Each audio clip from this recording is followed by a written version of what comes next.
Enemies. Slide you beat. Hey. Yo, what up, homies? It's Lane Rolling, and I got a very special story time today. And this is going to be the story when I got locked up for being black and skateboarding, and I did almost a month in jail. So, I'm gonna give you a backstory first, and then I'll talk about the actual incident that happened, and then I'll go into the aftermath and all this. Now, the reason why I'm telling this story is I've always wanted to tell this story, but with all the stuff that's going on with the footage that was released of Ronald Green's police brutality incident where he was fatally killed, um, George Floyd, and all the other people, I feel like this was like the perfect time to talk about my experience in America with police and like being black and such like that. And a lot of people have some like there was a criminal element of why this happened.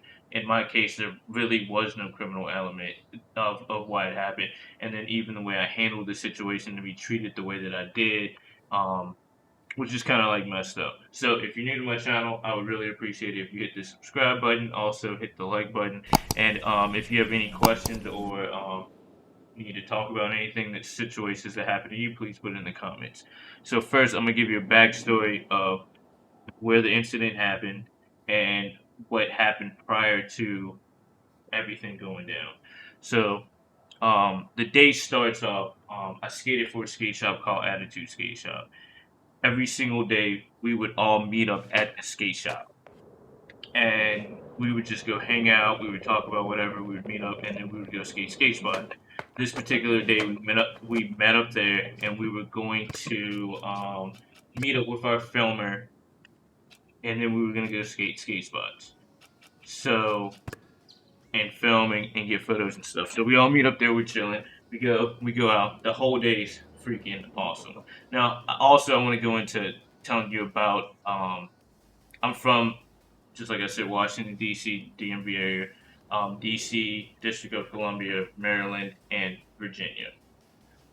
So there's a very famous skate spot, and it's called Freedom Plaza, aka Pulaski Park. Now, this is where the incident happened. We would skate there all the time. Now, I'm gonna give you the breakdown of Washington Police Department. There's like a ton of different police departments. There's Metro, Metropolitan. There's like cops for Northeast DC, Northwest DC, Southeast DC. They all have jurisdiction. There's Capitol Police, FBI.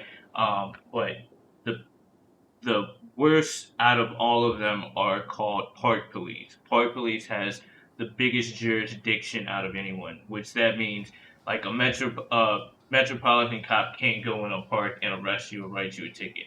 Park police officer can. A park police officer can basically go anywhere in the city or in a park that's near Virginia or Maryland and basically arrest you, or I mean, they have jurisdiction in the area, and they're known for being like straight up a-holes. Like, I don't know, you might be familiar. They basically shot a guy for sticking his cell phone out the window when they told him to stick his cell phone out the window, and they did it. They're just known. They also murdered a friend of mine, which his family owned a hot dog stand that was basically right near where I'm talking about, Freedom Plaza. He shut down the hot dog stand one night, was walking home. They pulled up on him, mistaken identity. They ended up shooting and killing him. We had a big memorial for it. But this happened maybe years after, like maybe 5 years after the incidents of what happened with me. So anyway, we go out, we skate, had a freaking awesome day. Now earlier that day, I got free boards from the skate shop I skated aboard. I got three decks a month, and then I got a complete skateboard. It's trucks, wheels, bearings, hardware, the deck, and grip tape. Right? Skateboards are expensive. It's probably like a $200 skateboard, $200 plus. So anyway, I had just gotten my brand new skateboard today. It was a real skateboard, independent trucks, bones wheels, bones bearings. I had just gotten bones bushings and like hardware. It was perfect. Went out, was skating with if you're a skateboarder, like all boards skate differently. Sometimes you get a board and the board is just like the best board ever. And sometimes you get a board and you just don't feel it. So this particular board, I was like killing it. Everything first try, first, second, third try. I just like me and the board were one, right? Felt amazing. So I'm skating this board, loved it. So long story short, we go out, we film, we do it. So then later on, um, we are gonna go to Freedom Plaza just to go meet up with some friends. Some girls were supposed to meet up with us, and we were just gonna go down there and kick it. We were just gonna chill out. So that's basically what we did. So we, I forget where we were. We hopped in the car and we rode down to Freedom Plaza. Now this night was like perfect summer night. You know what I mean? It wasn't too hot, wasn't too cold. Like no clouds in the sky. It was just like a beautiful, beautiful night. Just like mad chill. I was like going off the earlier in the day of just like landing the tricks. I like had like this very, um, you know what I mean? Just like the vibes were like awesome. Yeah, we were chilling with homies and stuff. After that, we were gonna go to like this little party that was in Maryland. So we're kicking it. I go and I'm looking up towards like the moon looks super crazy. It was one of those like big red moons, and it was right in between the Washington Monument and the White House. So I can remember looking up at that, and I was like, "Wow!" Like just like kicking it. I was like taking it in, like I was just like feeling it. So maybe 5 minutes of me looking at that. Oh, I was supposed to do Nolly later. Yeah, like maybe 5 or 10 minutes after me looking, like just peeping the scene, still didn't do it. Alright, so like maybe 5 or 10 minutes of me like peeping the scene, I get like I hear one of my homies say something. Now what I'm gonna do is I'm gonna show you images of what I'm talking about, just so you have a clue of what. So as you see,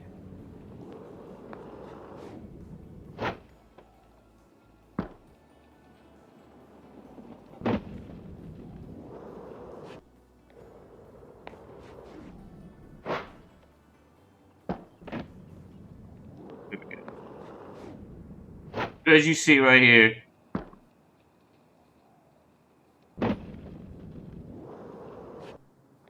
let me clear that. That's not what I'm talking about. So this is Freedom Plaza, right? This is all Freedom Plaza. This is a different angle. So if you look, this area right here is the same as this area right here. Now, this area right here is the same as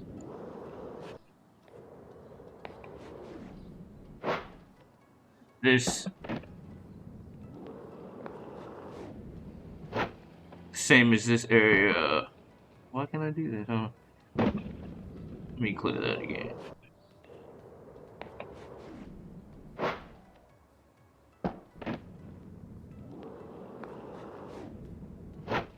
There we go. So this area right here, I'm gonna go over it again. This area is the same as this area right here. This area right here is the exact same as this area right here, like going this way. So that's the same. Now, where I was standing like right about here. Now, if you were to look straight ahead, not like looking back at this building with like the glass pane and stuff, if you were to look forward, you would see the Washington Monument and the White House would be like if you're facing this, like look, like let's say the picture was taken of your front way, you would be looking towards the White House and the Washington Monument. So I'm looking, um, close. I'm looking that way, and I'm standing like right about here. Now I had a homie who was sitting here with his girlfriend, and the rest of my friends were down here, which would be they were sitting right here.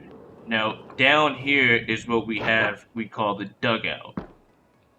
But before I even go to that, I'm gonna let you know we skate Freedom Plaza. Freedom Plaza is illegal to skate, but it's not like illegal where it's a felony or a misdemeanor. It's the same thing as like parking in an illegal spot. And what happens is if you get caught skating there, they basically confiscate your board and they give you a ticket for $50. What you have to do is you have to go pay the ticket. You take the receipt from the paid ticket and you take it down to the park police station, and they give you your board back. But they're also known, even if you pay the ticket and go there, they've been known to like soak your board in water, to like waterlog it and rust your bearings up and stuff. They're like real grimy when it comes to that. They also come up there and they have like these elaborate plans of like catching us. So what they would do is, um, let's say they would pull right here and they would have more cops on the other end of the place. So they would pull up right here, and every single time they would pull up, we would run. Right, we would try to dip off. They would catch the weakest link. They would get their board taken. Everybody else would dip off. We would go chill for a little while, and then we would come back and skate. Right, wasn't that big of a deal. It was like cat and mouse. And that in itself is like fun of skating the spot. Because when you skate the spot, you kind of got to be looking over your back. It's kind of like love parking Philly. You have to like constantly be aware of your surroundings. Like if you land a trick, you look up and see if park police is coming. And really, like if you look, like all this is one way, right? So I'll show you what I mean by one way. So if you were coming, you can only drive this way. Then you have to make a left, and then you have. This is a one-way street. You have to come down like this, and this is basically the only route that you can take. So it's like one way. So the way the police would do it, well, actually, this street is a two-way, and there's like a CVS that's like over here on the corner that you can't see. So they would come in. Let's say they would pull in right here. I'm gonna show you on this one. They would pull in right here, which would be somewhere over here. They would pull in there. What it would do is it would make everybody run this way, and then they would have a freaking park police officer sitting on this other side, like you know what I mean, somewhere around here. So what it would do is it would make everybody run this way, and then they already have like a team of park police officers on this side where the arrow is, and they would catch somebody.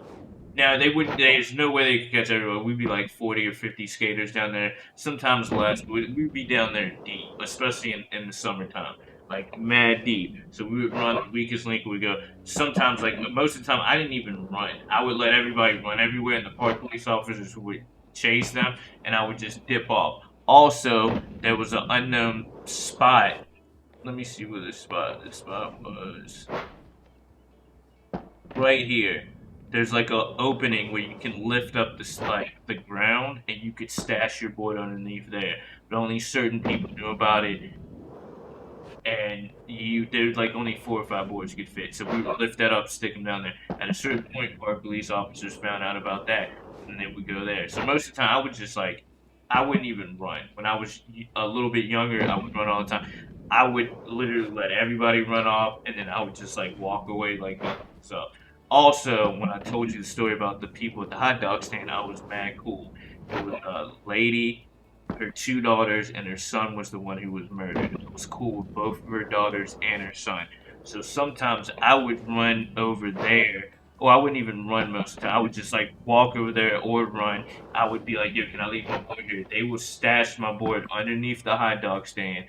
Park police officers would do what they did. They would both write the tickets to the people that they caught, and then they would just basically leave. And maybe like 30 or 40 minutes later, they're all gone. We would all come back to freedom and then start skating again. I'll grab my board and go back over there. So that's the whole story. So that I have to tell you that to make sense of like what happened once this officer came. So now we're gonna go back to that night. Um, I'm I'm standing here. My friends are sitting here, and it's nighttime. It's not daylight like you see now. So, really, from what I found out, I'm gonna say this story. I hear somebody go like, "Yo," and I'm like, kind of just like, is he just saying that somebody landed a trick? Like, is he talking to us? because there was other people there, like tourists hang out there. So I'm like, is he talking to me or is he saying something else? But I kind of felt that vibe, like like if you feel like somebody's sneaking up on you. So like by the time I turn around, I see a figure in the dark, like kind of close to me. They're probably like 10 feet away from me or something, and they're like crouched down, like trying to sneak up behind me.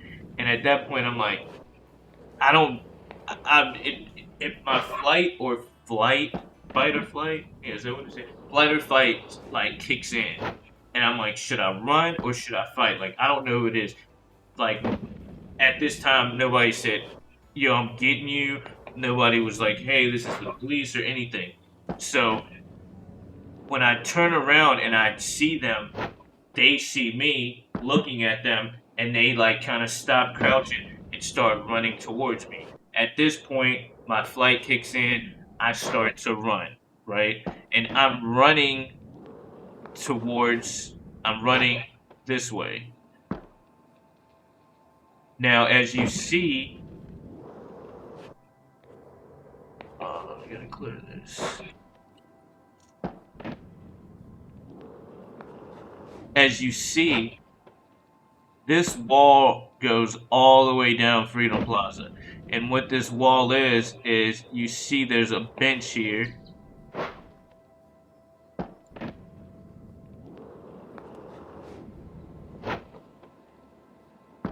Yeah, there's a bench that this bench lines up the whole thing. So where you see the lines, that's this. So there's a ledge here. The ledge is probably like 2.5 feet wide, maybe like 2 feet, 2.5 feet wide. Then down here you have like a 3 foot, 3.5, 4 foot drop off where you see the bushes. Um,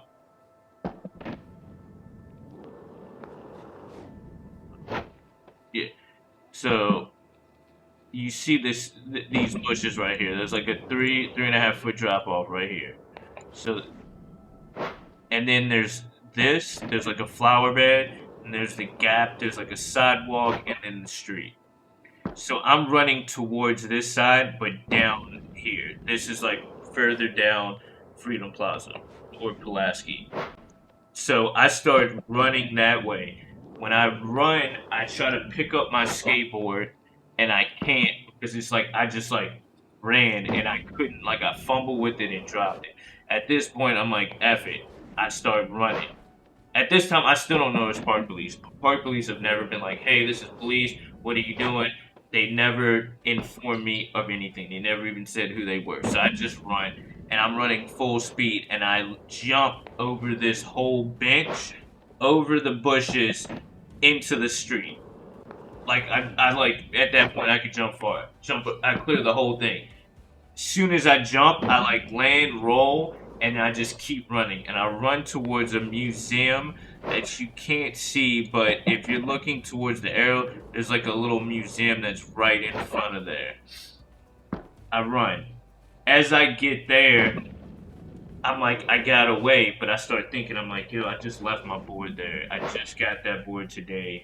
Like, I don't want to have to go spend money buying trucks and wheels. Like, that was like my setup. Like, I had money on me and stuff. I'm like, I got money.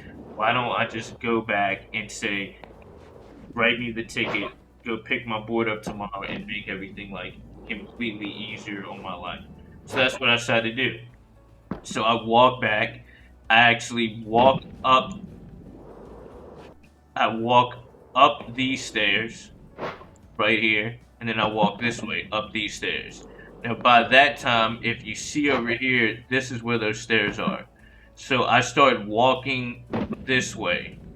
As I'm here, the cop is he's like right here.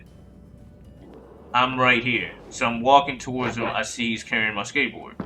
I said, hey, officer, I'm sorry for running. Can I get my ticket and just go about my day? I'll pay the fine. I apologize. I did not know it was you. I didn't know what was going on. I ran. I apologize. He turns around and looks at me, and he like literally throws the skateboard down, like tosses it down, and just starts running full speed at me. and he has like a look of like a lion about to attack a gazelle. Like I was his prey. He runs full speed at me. I'm like, what's going on? And I stand there, and it's almost like he wanted me to run. I'm pretty sure this because I've had another situation with park police. Which, if you want to hear about that story, put it in the comments, and I'll tell you. And that story was kind of funny, but literally, he starts running for me, and I like just stop, and I'm like, why is he running at me like that? And all he does is he runs and like punches me in the stomach. So I fall down, and then he like kind of turns me over and starts like punching me in the back. And I'm like, dude, why are you doing this to me? Like, what are you doing? And he puts my hands behind my back and he's putting the handcuffs on. But he does that thing where they like twist your wrist the wrong way and like purposely do it so they can't get your hand behind your back. It's almost like they want to beat you up, but they need you to be resistant arrest. So he's doing that thing to me. He's like twisting my hands. He's kneeing me in the back. He's punched me in the back of the head. He's like literally like just beat me up while I'm laying on my stomach. Finally, he puts the handcuffs on. He puts them around, and instead of like lifting me up, he grabs me where the chain is. Now I have to tell you this story. 2 weeks prior to that, I went to an indoor skate park that was near Virginia Beach with some of my homies. I was drinking, and there was a huge 12-foot quarter pipe, and the quarter pipe had pool coping on it, and there was a gap cut out, like what you would see in a pool when the water filters through. They usually put that as like a gap that you can skate. I get up there and forget that it's up there. We had just got to like maybe 5 minutes after we got to the park. I'm thinking like most of the time you want to drop into the middle of a quarter pipe because there was like a pyramid in front of it, and the best way to hit that pyramid would be to drop in the middle. Forget that the hole's there. Drop in, clip up on the hole, land straight on my freaking elbow, which is this elbow right here, and I completely like I got swellbo to the fullest extent. Okay, where was I at? I'm going to the part where he puts me in handcuffs. He's beating me up. And I'm talking about my swellbo. So my elbow was already like jacked. We call it swellbo. Now my elbow at the time looked like there was a freaking orange on like my elbow, completely messed up. I skated through it, took Advil and stuff like that. You know what I mean? A little herbal essence, and I was like all good, right? Most skateboarders, we don't go to the hospital unless it's like super serious. Even when I tore my ACL, MCL, meniscus, I didn't go to the hospital for almost a month. I tried to put a knee brace on and skate, and then finally I was like, yo, I can't deal with this. Hurt again, had to go to the hospital. But that's besides the point. That's how we are. I skate on hurt ankles, whatever. Um, don't go to the freaking hospital. Now, when he's beating me up, my elbow, he like knocks the crap out of it, and the way he's bending my elbow. Like when he first slammed me on the ground, like my elbow hit, like it was like hurting so bad right now. And then he puts me in handcuffs, and instead of like picking me up, he grabs the chain part in between the handcuffs and pulls me back up that way. So like my elbow is just like done. Like it hurts so bad, and I'm screaming. As I do this, he punches me in the back and tells me to shut up. I'm like, alright, I'm kind of scared now. I'm like freaking out. So he picks me up and he starts walking me.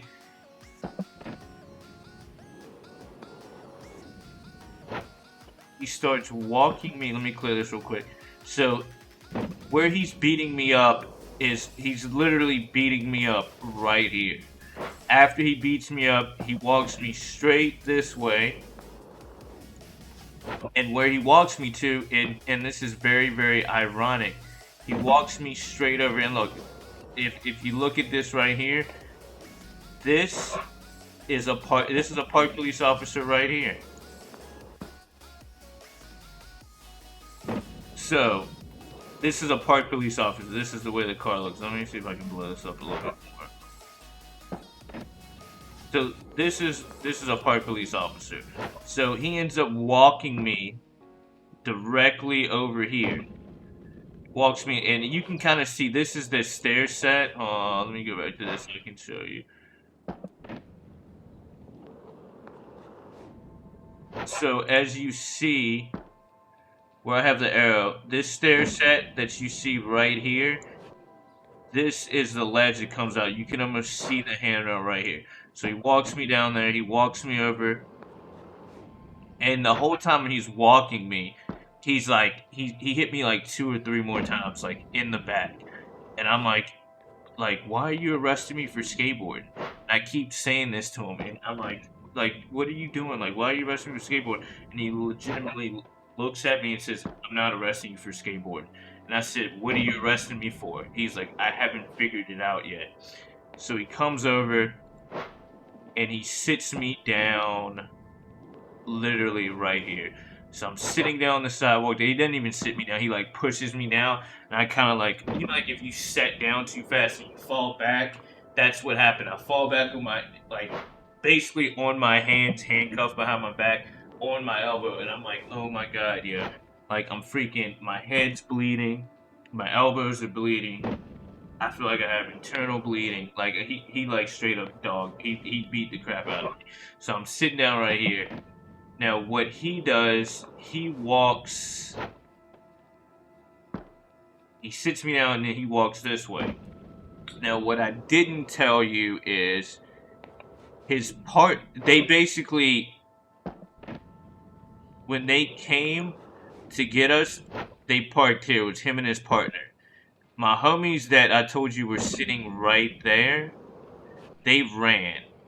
Now, this building that you see right here, like you can see the edge of it, that's Metro Center. It's a very famous Metro Center. Like basically, if you go to that Metro, you can go to anywhere from Maryland to Virginia or whatever. You can catch pretty much every. You can't, I'm pretty sure you can catch every single line. There's like blue line, orange line, green line, yellow line, and then red line, and then that's it, blue line. Catch all of them. Any Metro to go anywhere from Metro Center. Hence the word Metro Center. So his homie chased up, and there's like a McDonald's at the top of this street. His partner chased my friends up this street. So, like, I think it was like 8 of my friends ran this way. I was the only one that came up here. So his partner ends up coming back, and he didn't catch any of my friends. I'm the only person they caught, which technically he didn't catch me. I turned myself in, which was like the dumbest part. I was like, yo, why didn't I just run? Like I legitimately like this is the first time I've ever been caught. I turned myself in and then I'm treated like this. So anyway, I'm sitting down here and he meets up with his friend. Like, let's say he's at the cop car right here, and his friend meets up and walks him down. So I can kind of hear them, but they're not. They're like whispering. Now, also, right when this happens, the girls that I told you that we met, they were still sitting. They were legitimately still sitting right here. And they see me going over there. They see the cop come back. They run over. And they're like, why are you arresting him for skateboarding? Nobody was skateboarding. And then cop turns around and is like, I'm not arresting him for skateboarding. Like, what are you arresting him for? And then at this point is when I figure out he hit me with his skateboard. And I'm like, what? Assaulting police officer. You ain't gonna see him for a long time. They're like, no, he didn't. He didn't hit you. We saw the whole thing. Why are you lying? And he's like, if you don't get out of here now, y'all are gonna get locked up too. Now these are like little kind of rich girls, like innocent, pretty much. You know what I mean? They were like 18, just out of high school, like super scared. They live in Georgetown, which is a very wealthy neighborhood. So they kind of get scared when they say that, and they're like sorry, and then they just run off, right? And I'm pretty sure they went to go meet up with my other homies and let them know that I got arrested. So they sit down. I'm like, what are you talking about? I didn't hit you with my skateboard. He's like, oh yeah, that's my word against yours. You swung your skateboard and hit me in the shin. And I'm like, what? I'm like, no, I didn't. He's like, what are you gonna do about it? And he lifts up his leg and he has like this little abrasion. And if anybody knows that skateboards, when you get hit in the shin with a skateboard, especially when you first start skateboarding, it is like a traumatic experience. Like hands down, it's like one of the worst experiences that you can have in skateboarding. Like it literally your freaking legs, your shins will swell up. It feels like you broke your shin, and in most cases, you're gonna have to sit down for a while. Like legitimately, you're gonna have to sit down. You're gonna have to like ice your shin as you get like more into skateboarding, you've been skateboarding for a while, like you can literally take it. Like it's no big deal at all. But anyway, he says that. Then they both start going in on me. They start saying racist stuff. Like one of the cops was like, "Yeah, you should have been selling crack in Southeast." Now, Southeast is a very known location in the city that is known as it's predominantly black and is considered to be the hood. You know what I mean? So legitimately, this dude says you should have been selling crack in Southeast and this wouldn't happen. Basically saying, and like cops don't patrol that area. They pretty much let them do whatever they want. You know what I mean? Somebody gets murdered, they don't really care to investigate it. They're allowed to sell drugs and kill each other. Cops do not care unless you come out of there and go into one of the gentrified areas. Then they got a problem. So anyway, long story short, they're saying that they go back to like, yeah, you're never gonna see your mom. Your life is over. You're never gonna be able to get a job now. Just going and saying all this stuff, like basically being like, yeah, once you get this charge, like you're not gonna have a normal life after this. He's like, it's a felony and all this stuff, and I'm like, what? I'm like, I did not do that. Like, I'm sorry, I was skateboarding, I turned myself in. Like, what am I doing? Then they're like, whatever. I know I can't talk them into it, so they pick me up, put me in the back of the police car. So I know where Park Police, like the station is, right? Because I had to go there to get my board out.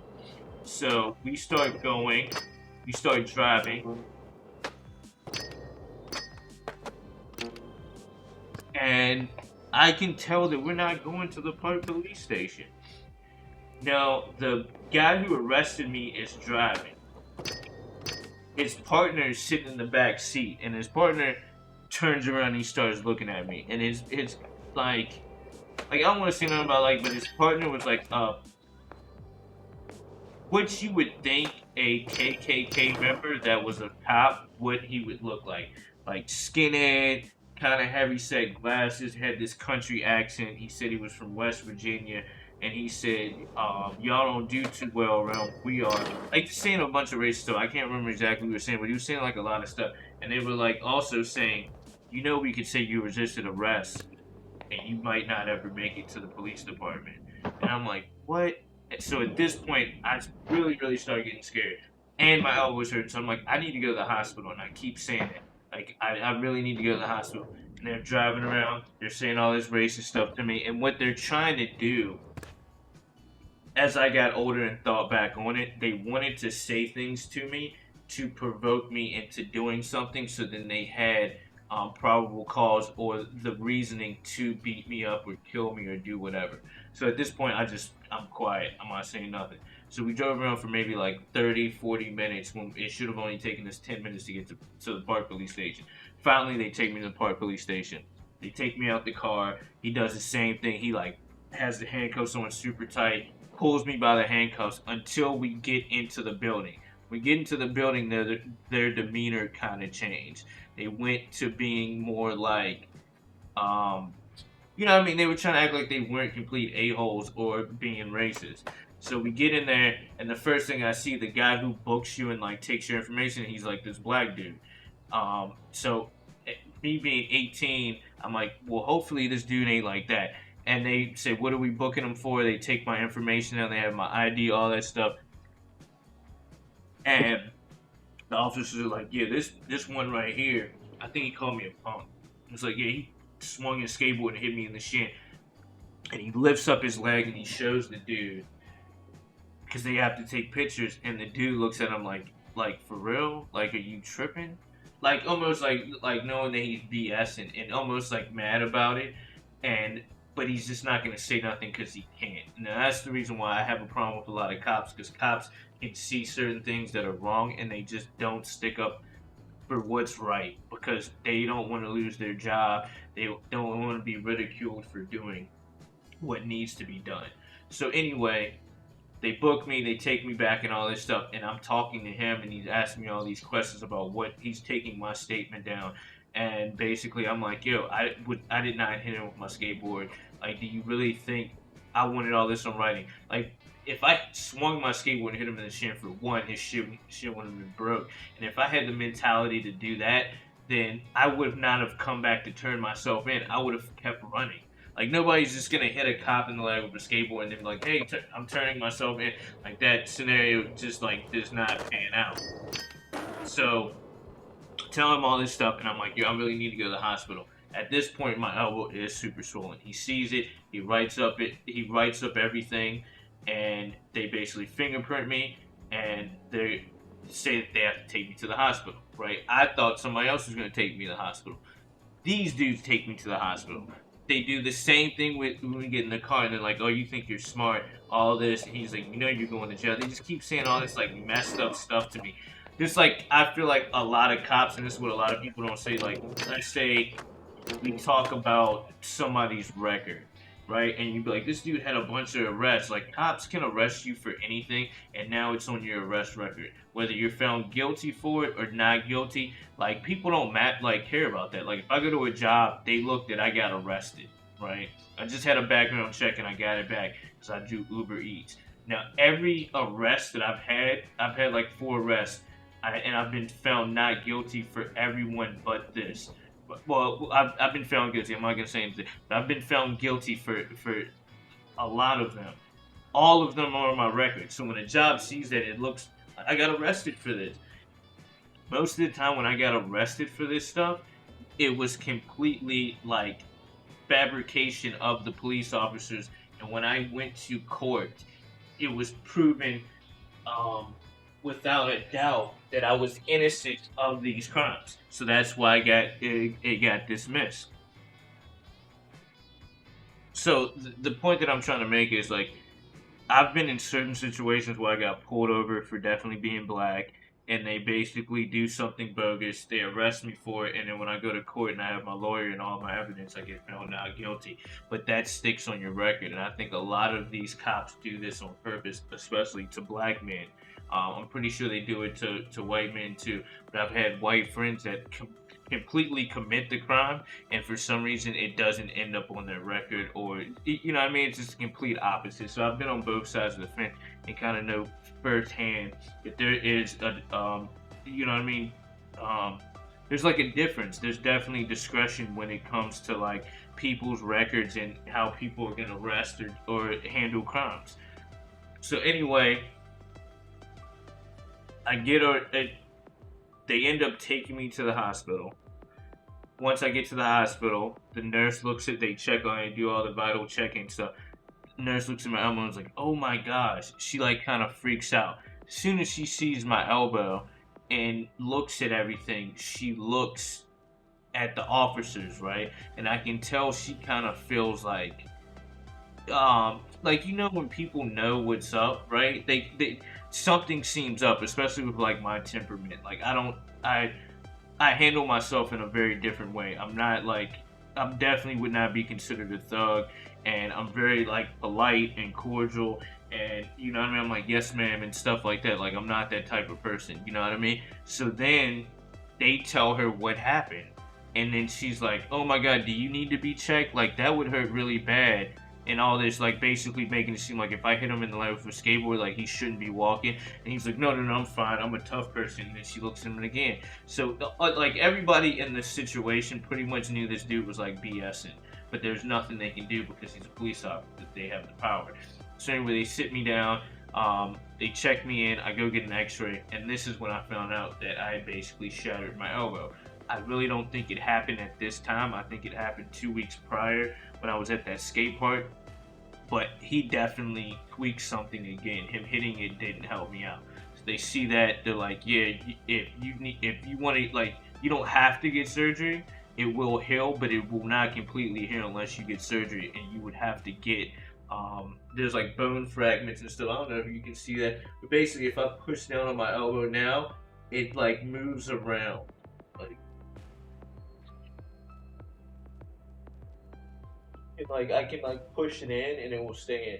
Well, anyway, besides that, or if I hit it now, it'll just like swell up. So they tell me that the lady ends up giving me like 2 perks.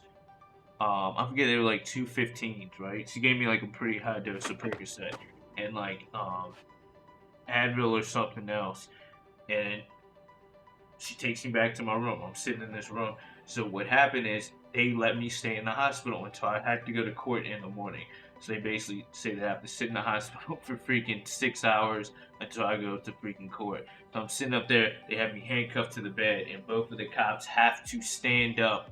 The whole like one of them stood up and one of them sat down. One of them stood up and one of them sit down. The whole time until I had to go to court. Then they had to basically take me to court in the morning. I would go see the magistrate, and they would basically they do all this stuff. So I sat there the whole night, and the cops like looking at me like, "You think you're smart, don't you?" And in my head, I'm like, "Yeah, I'm super smart. Like I like, what do you think?" You know what I mean? Because it's like I kind of did them taking me to the hospital to save. All right, so the cop basically looks at me while I'm sitting in the bed, and he's like, "You think you're smart?" And I'm like, "Yeah, I am pretty smart because, like, technically, I did it on purpose, right? For one, I was scared. For two, I knew that they had to take me to the hospital, and I knew that that was gonna save me time instead of sitting in the cell because I've sat in a cell all night before, and it's the worst. It's the worst ever. You're just sitting on a metal bench in a very cold place. They don't give you a blanket, you don't get no food, you don't get nothing. I knew if they took me to the hospital that the hospital was going to treat me better and that I would have a more comfortable time until I went to court the next day, which happened. You know what I mean? They got me some some pain medication. I was laying in a comfortable bed and the nurse put a sheet over me. Besides me being handcuffed, that was the only thing. I got freaking Sprite. You know what I mean? I got water. I even got food for breakfast time in the morning. I think I even was able to get a snack because I said like I remember they brought me something. I can't remember what it was because I said like the medication was making my stomach feel bad. They brought me that. So I'm sitting there just chilling in a bed. Only thing that was messed up is I'm handcuffed to the bed while these cops have to stand up and just sit there and supervise me the whole night. So then, long story short, day comes. I had almost passed out by this time. I get woken up. They basically escort me out. We get in the car. They drive me down to the courthouse, which is in Washington, D.C., and they take me in front of the magistrate. And at this point, they take me to like the place behind. Um, it's like behind where the courtroom is, where all like the people who are locked up are, because anybody else who has criminal charges just come into court. So I'm there. We sit there. I'm waiting for my name to be called and stuff like that. And all these guys came in that were like from different police departments, at different police like holding places before court, and they put us in there. Now this is the part that sucks. Once they put you in there, they like handcuff you here, they handcuff your ankles, and they shackle you. So they put me in there. They have us there. I wait for you to go to court. Once I go to court, they take off all the stuff. And they take us for the magistrate. They look over all your documents, and then they basically ask if you want a lawyer. They give you your court case and all these different things that you need to do before you go to court. So I get a court-appointed lawyer because at this point I have no money. Uh, there was something else that went down. I think they gave me. They have like you have to take an urine test or something beforehand. It's like pre-probation. I can't remember if it was this time or after. Well, I'm not gonna bring that in the story. Bring that up in the story because I don't know for sure. So anyway, I get that. Oh yeah, and prior to this, I had like $900 in cash in my pocket. I had just cashed a paycheck earlier that day, and I had it in my pocket. So after they confiscate that when they took me to the park police station. So after all this stuff ordeal goes down, I'm asking for my money. They say that I have to go. They were supposed to have written me a ticket to get this money. Long story short, they ended up taking the $900. Never saw that again. So I get my court-appointed lawyer, and I get released from jail. So I hop on the freaking metro, call up my freaking mom. At the time, my mom only lived in Maryland. So catch a metro bus, go out there and tell them what's up. So that same day, I contacted my public defender and I talked to him. And I scheduled an appointment for him to come out to my parents' house and like interview me and talk to me about the case because I had witnesses and I had those girls and I also had my homie who had ran up the street. Now, the police depart what the policeman's statement said, that him and his partner witnessed me hitting him with my skateboard. They said I swung my skateboard viciously at him and I hit him in the shin. And that's the reason why I was getting locked up. So I had the girls witness that I had never done that and all of those things. So my public defender comes out, he meets up with me, he gets all their information. The girls said that they would come to court and testify for me and all, like, this basically like everything. So he comes, talks to me. Also, my friend, rest in peace, he comes out and meets up with the lawyer at the same time that he comes out to my parents' house. So we meet up with him, he writes down all the information. So then he was supposed to go interview those girls. And then he was supposed to subpoena all those people. So long story short, time goes on, it's time to freaking go to court, right? And my friend's like, he ends up coming to court. He stays at my house and he comes to court with me the next day. And the guy was supposed to subpoena him. He, that's kind of what you got. You got to subpoena your witnesses. Same thing with the girls. My lawyer says he does it, but my friend says he never got the subpoena. So what we were gonna do is he was just gonna freaking like come with me to court, and hopefully like the he just didn't receive it, but the person, my lawyer, public defender, actually subpoenaed him. Which when we get to court, we find out he didn't subpoena any of the witnesses, didn't even subpoena my friend. So they will not allow him to testify in court. So now I'm going to court with no witnesses at all against two park police officers, and it's just my word against theirs. So audio right there, I'm like, that's like a red flag. And my lawyer was just like incompetent. You know, it just things kept going. And if I was like older, I probably would have been like, yeah, I want a new lawyer. I need to get a new trial or whatever it might be. But anyway, we go to court. We're in court. I'm testifying. I can't remember if I testified first or last. Yeah, I think I testified first, and I told the story. And I tell my side of the story. And then the judge herself was just like an evil woman. Tell her the situation. We're up there. We really weren't skateboarding. And then I said like he tried to come and grab me. He never said he was a police officer.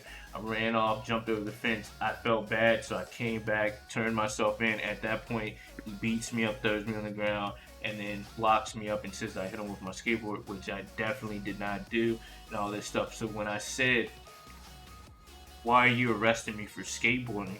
she just said, "You said that you weren't skateboarding. How is he arresting you for skateboarding? Why would you say arresting me for skateboarding if you weren't skateboarding?" And she didn't understand what I meant was like skateboarding is not a crime. Like you don't arrest people for skateboarding, you write them a freaking ticket. Be like if you freaking parked in an illegal spot and as soon as you came back to your car, the cop locked you up. You were like, "Why are you locking me up for a parking violation?" That's what I meant. She took it as me like lying and saying that I was skateboarding, but I wasn't. Anyway, then she saw the what I brought up earlier, my prior arrests, not convictions, and she tries to make it seem like I'm a menace to society and all this stuff. And now that I'm thinking about it, I think I testified last. I think the two cops testified first because I'll break it down. One cop testifies and said his partner was looking at like with him, and he tried to arrest me, and that I swung my skateboard, hit him in the shin, and then he was able to subdue me and tackle me, and then that's why he beat me up and did all this stuff. And his partner was right there. So they test like both police officers not in the court at the same time. So the officer arresting me testifies first. He leaves the court, and then his partner comes in. His partner comes in, and he goes into like this like dude was kind of like very animated, and he was like going in on this story. He was like a very elaborate storyteller, but he messed up in his story. And he said he saw him skate. He saw the judge asked him, "Did you see him? The what do you call me?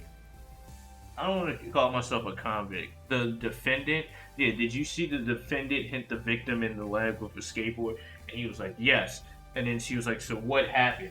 So then he goes into a story like what they did. They saw a skateboard. They saw a skateboarding up there. They came and parked where I showed you where they parked. and they got out the car and tried to sneak up on us. When they snuck up on the first group of people, they all ran northbound up towards Freedom Plaza. That's where my friend went. The guy who arrested me's partner chased them. He said one of the guys did a Dukes or Hazard slide across the car, which I later found out was my homie Lil James. He like jumped, and you know how you like slide on the hood of the car and keep going? He did that. They ran around the corner, hopped on their boards, and they got away. He said I almost swung and hit the kid with my baton. So that's where he said he was. Now, at the same time, he was supposed to be witnessing me hitting his partner in the leg with a skateboard. The judge found it. How did you witness your partner getting hit in the leg with a skateboard if you were running up the street?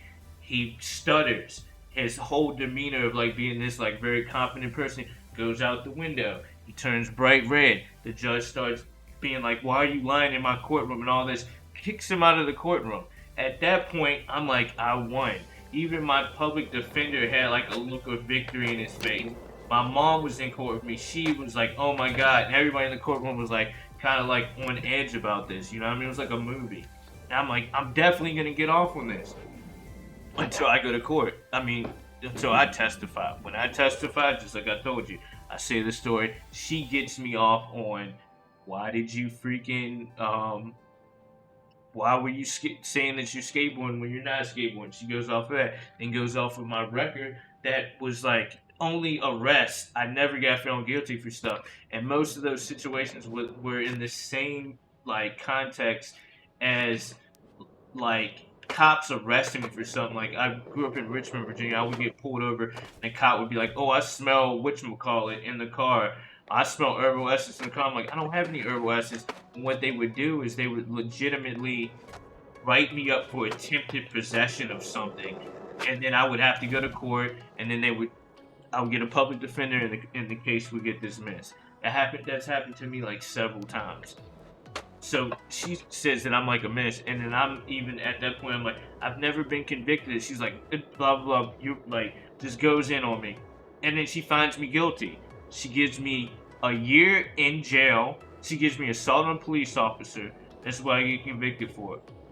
She gives me a year in jail, 11 months suspended. So she technically gives me a freaking month in jail with a year over my head. She gives me I think a year and a half probation with drug test, and then I'm banned from skating, banned for going down to Freedom Plaza for 4 years. So I'm like, what is going on? And that was it. They handcuff me, they lock me up, they take me in the back, and I'm being processed to go to freaking jail. And the whole time in my head, I'm like, yo, is this a dream? Like, what did I do? Like, legitimately, I didn't do anything wrong, and I'm going to jail right now. The cop lied in court, was found, like, the judge found that he was lying, still going to jail. Yeah, I was like so upset, and my mom was there. My mom looked upset. So the only thing they let me do was hug my mom. They take me in the back. They lock me up. We have to wait till court's over, and they take you to jail. Now I got locked up in Southeast jail. So everybody gets on the freaking on like the back of this van. They all handcuff you. Everybody's in there, and there's like some dudes. It's like I'm pretty much scared of. Like they, you know, what I mean, they look like this ain't their first rodeo. Like they've been spending a lot of time here, and I'm just looking like kind of like a nerd skateboarder kid. You know what I mean? Like I'm not like at that point in my life, I was not trying to be like nothing. When I was younger, before I really got into skateboarding, you know what I mean? I was kind of like about that life, but not like on a thug level. Um, so I'm kind of freaking out. You know what I mean? And I've heard things about Southeast jail. So I'm like, man, what is going on? So we get on there, they drive us to the jail. We go there, and the funny part about it, as soon as we get there, um, the COs or whatever, I forget who drove. It's like whatever police officers or whatever correctional officers drove us to the Southeast jail. They were playing Akon. I'm locked up, they won't let me out. I'm locked up, and I'm like, yo, this is very fitting. So I'm like going in there, and that kind of hyped me up a little bit because I was like, you know what I mean? Like it kind of made me feel like I'm like like I got a story to tell. I don't I, like I, it is like weird to explain, but it like made me feel like less bad about it, even though I'm like freaked out. So we go in there, and let me bring up this point. Um, there was some other stuff that went down on the first day, and I didn't even get like a cell for almost a week. Now, what happened was I go in there. Um, you get processed. They take your fingerprints. They take your pictures. They do all this stuff. Then they make you strip. Then they're gonna make you take a shower. Then they make you bend over. They make you cough. They make you lift up your balls and do all this crazy stuff to make sure you're not sneaking nothing in jail. So after they do all that, they do like this um, they spray you down with some type of stuff for ice. So they do that, and there's like this dude in there that they end up having to freaking mace because he's like wilding out, and they have to like basically drag him in this other room, don't see him again, and then they take us through process. So first you got to go through medical, see if you have any medical conditions, see if you need medicine, all these other things, and I do that, and then they want me to take a shot, and I'm like, I'm not taking a shot. Like, you have to take a shot. I'm like, I am not taking a shot. And I'm like, what's the shot for? And she's trying to say so you don't catch something in the jail. I'm like, I'm not taking no shot. And the real reason why I was not gonna take this shot was because I've heard of like conspiracy theory stories where people have taken that shot and ended up with HIV. And the person that I heard it from was my cousin's husband. He went into Southeast jail in like late 90s, and he did not have HIV, and he said he was injected with something, and then a couple months later he got sick, and when they did tests on him they found out he had HIV. There's a lot of other people that this has gone down on where this time I'm like, yeah, I'm not taking that shot. So what happens is they end up taking me to like this holding cell that's like by myself. I guess you would consider it solitary confinement, but it wasn't actually like what you hear solitary confinement is. So they take me in there and they make me sit. They don't give me a pillow, blanket, or anything. They make me sit there. Maybe it was like a week. They make me sit there for like a week. It might have been less than that, but it felt like a week because I'm just sitting there. Like each day, all these people would like walk by when they're going somewhere else. I don't know where they were going, but I'm just sitting in this cell by myself, and they're walking by. Dudes are like talking mad smack to me and stuff like that. So I'm sitting there for like the longest period of time. Finally, somebody comes and gets me. They end up taking me to my cell.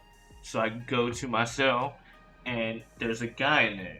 Now this guy is probably one of the weirdest dude, like creepiest dudes that I've ever met. So I go in there, and this dude has like a bunch of cutouts of like women in magazines that he's like collaged to make them look like, it's something to look at that like men like to look at. This dude's like weirding me out, and they lock us up in the cell. So come to find out, the day that I get taken to my cell, the whole jail is on lockdown. And the reason why the whole jail was on lockdown was my cellmate had stabbed a dude, and the whole jail got put on lockdown. So that means nobody's allowed to leave the jail or anything. He's telling me this story, and he starts going into telling me you need to take a shower with your back up to the wall. People will try to get you in here. He started going in here. He asked me if I want to see some of his pictures. He just like he's trying to talk my head off, and this dude's like kind of freaking me out. So I just kind of like don't say nothing. I listen. He asked me what I'm in there for. I'm like assaulting a police officer. He's like, oh, that's messed up. And then I try to just like go to sleep and tune him out. And luckily, and not luckily, but for some reason I had like this like pamphlet that was like a Bible verse or like Bible verses. So I just started reading that, and kind of just drift away. So like later that day when you're on lockdown, and I guess I don't know if this goes to you, but I've never been locked up in jail besides this time. They bring your shower in front of your cell. It's like a portable shower. They bring your shower. You get like 3 to 5 minutes to take your shower. After you're done, and they move it along. And they do this like every 2 days. So this goes on for like the next 2 weeks. I'm chilling in there. Finally, the maybe 2 days before, like I think I spent like 2 days with being able to go in general population, and that in itself was just like weird. You know what I mean? It's like being in high school. You went to a new high school and you got to find somewhere to sit down. Like who do you sit down with? Who shouldn't you sit down with? Because some people have like, you know what I mean, a green light on their head, and if you sit near them and you're associated with them, you're putting yourself in a bad situation. So I didn't know where to sit down, so I ended up just sitting like to myself. I don't even eat. I don't think I ate, but I maybe ate like 3 times the whole time of the day, like when I was really starving. And I went back to my cell and I slept most of the freaking time. And then this last day, I'm like reading these Bible verses, and a CEO comes and he's like, Lane rolling? And I'm like, yeah. And he's like, you getting out today? And I'm like, what? It hasn't been a month yet. And they said, well, you're getting out due to overpopulation in the jail, and they're taking priority on more serious crimes. So literally, I got out in 3 weeks instead of doing the 4 month. Got out a week earlier, and the reason why I got out, just like you said, like the jail is too full. So what they do is they take out the less serious crimes and they put in the more serious crimes. So that's what happens. I get out. I was able to call my mom, but for some reason my mom was not around. She thought I was getting out like a week later. So what they do is they give you like, you can use your jail ID to catch the bus and the metro and all this stuff. So that's what I did. And I catch the bus and the metro, and I go back to my freaking parents' house. They're not there, but I know where the spare key is, and then I go there, and the first thing I do is like eat a ton of food, and I like pass out. So that's basically it. That's the story of how I got locked up, and it was just on some like really, I believe it was on some very racist stuff, because I've had other friends that were black that got caught down there and they got the same exact charge. And I have homies that were white and got locked up. They didn't really get locked up, they get the ticket. So it's like they're using discretion on who they want to lock up and who they don't. Because I had a homie who basically ran from the cops, tripped a cop up, got caught with stuff on him, and still got the ticket, and they just made him pull, like, dump this stuff out that he had in the bushes, and they let him go. So that could have just been the cop, but I'm pretty sure that if it was me, they would have locked me up. So and it's crazy to see like on social media how a lot of people are like, will blame certain people for doing stuff, and I know you're gonna be like, well, you ran, but I still turned myself in. And it wasn't like I was committing a serious crime. I was basically somewhere that I wasn't supposed to be. And even if that, he wasn't even supposed to come talk, because I was not skateboarding. I could see if I was skateboarding and they ran up on us and I got caught. I wasn't skateboarding. They were just trying to come up there and mess with us just to mess with us. I was being very polite, turned myself in. There was no reason for him to beat me up, let alone lie on me and try to completely mess up my life forever over something that was not true and BS, especially when he's supposed to be the person that upholds the law. Well, anyway, if you like that story, please give me a like. Also, subscribe. If you have any questions, put in the comments. If you like some like story time, I know it's probably like hard. It's my first time ever doing a story time, but I have like tons of crazy stories like that. Let me know in the comments, and I'll do some more. But yeah, peace, love, happiness. Stay out of trouble, and yeah, I'll check you later.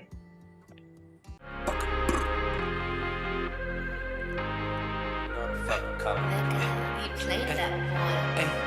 Yeah, frenemies.